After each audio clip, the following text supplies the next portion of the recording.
What's up, guys? Ricky with another review of the Cosmic Legion's Orvar action figure.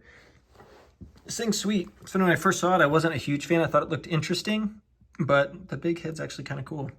So you got a big helmet there. It looks like it's taken a lot of the similar armor from some of the other ones in this wave, but it looks like it is shorter. So they might have done something slightly different with the legs.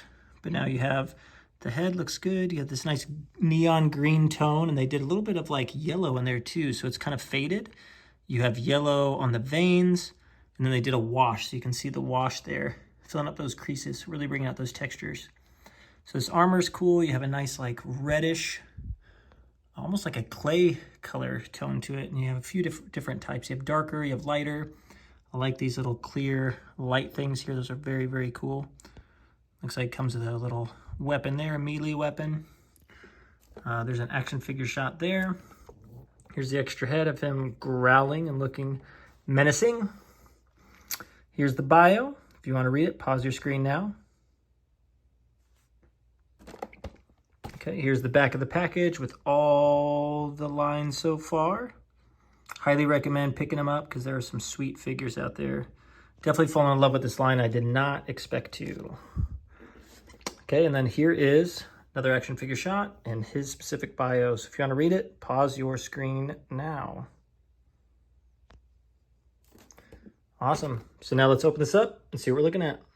Okay, here he is out of the package, and I love this one. So it looks really good. So you have the face, so it looks like it's oversized head, of course. The neon green, you have the light yellow kind of faded throughout. You have the touch-ups on the veins that stick out, and they did a wash, which looks really good. So the extra head it comes with looks like this. They did a lot of the same details. You can see the wash. They did a dark wash that really fills in those grooves and details. Looks really good, especially around the scales, which looks nice. The teeth look good too. But yeah, that looks really nice. Came with extra hands. Came with this little piece that if you don't have the helmet on, this goes up in there and this covers over like the little emblem on the front. You just plug it in, which I think looks really nice. And you can look real quick. They did a wash on it, so it's really apparent on this piece.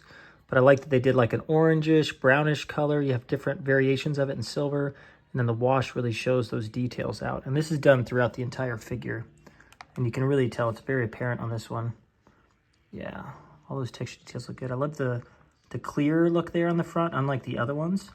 And this one also had a belt that you clip all the pieces onto. So you can put them in any order you want and clip them on however you see fit. This looks good. This also came with this cool little hammer there, which looks really nice, and this cool little gun. Looks really nice. Now, the only problem is this one has a really loose backpack. So it's funny, it's not the part that you plug into that's the problem. It's the part that plug-in plugs into.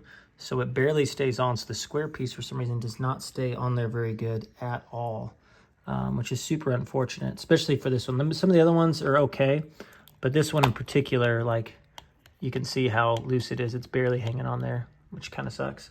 Don't know why that is. So you can super glue it on if you want. You can hot glue it on because that's a little less permanent. Or I'm sure you can probably put some nail polish on it or something like that just to kind of thicken it up a little bit so it just squeezes in place. So yeah, you can kind of experiment and see what you want to do. But yeah, this one is really cool. Much cooler in person than I expected. So how about we get into the articulation? Okay, so you have this piece comes off here. So you remove it just like that. This piece comes off. And then you have the head articulation goes up about that high, down about that. You got a little bit of tilt and rotation, so pretty good there. The arms go up. It's kind of stuck right now. You might have to use a hairdryer in order to loosen it up, so I'm not gonna mess with it too much, but yeah, you can get it up a little bit, but not too far. You do have articulation kind of right here, a nice rotation at the joint here. And then you also have wrist articulation. It's not bad. Then you have this diaphragm joint moves up this far, back that far, rotation. So not too bad. And then you got these little tiny legs and it goes up about that far, not super far. You have a single jointed knee with rotation. You have rotation at the top and at the knee. And then you do have ankle articulation and pivot as well, which is really nice. Like I said, the only problem is I don't like that this thing just comes off so easily. Not a fan, okay? But overall, for being a bulky armored figure, I think the articulation is just fine. You'll be able to get it into some pretty good poses. Okay, here we go. We're gonna do a quick size comparison. So here we go. So look up close here. It looks like roughly a lot of them stand around the same height. So it looks like you have these three that stand approximately the same height, as long as you include the helmet. The helmet's about that. He stands a little bit shorter. So does she. So does he. And then there's the mount. And then here are the accessories in front of them, so you have a good size comparison there. So what we're looking at, so she stands with the helmet about 7.5 inches tall. If you just include just where her head ends, it's just a little bit over 7. Well, it looks like 7 3/4 with the helmet, about 7 1/4. So it adds about a 1/2 inch to her. So he stands the exact same height.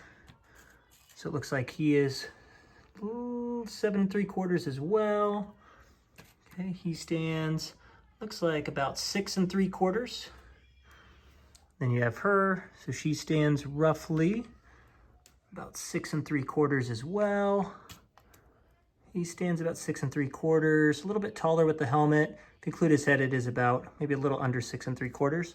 And then just the mount, it stands around about 6 inches tall. If you include just it standing there, if you want to stand it upright, it'll be quite a bit taller. So yeah, so pretty cool. So I think they all fit in pretty well. So yeah, no complaints with the size comparison. Okay, final thoughts. I actually really like this figure a lot. So I'd say as far as all the armored ones go, this one might be my favorite. It's a little bit shorter than the others, which is, you know, I mean, not a bad deal but anything, but I actually really like the work that they put into it. So the textures, the details, but also the wash on this one is phenomenal. And I love the little clear things there, little like almost like flashlight looking things on the front. Custom belt is really nice. Hammer's cool. Love the face sculpt, and this one is way cooler in person than I imagined. The only gripe I have is that backpack is super loose, and it is very unfortunate, but it's not a deal breaker. Should be a pretty easy fix. So yeah, so overall, really good. So what I'd like to know from you is drop in the comments, what is your favorite Cosmic Allegiance character of all time? So we'll be doing a ranking. And out of the OxKrewe wave, this one, what is your favorite? Just curious. So in the meantime, so thank you for tuning in. I'll keep bringing reveals, reviews, customizations to you all. And other than that, have a good one. I'll catch you all in the next video.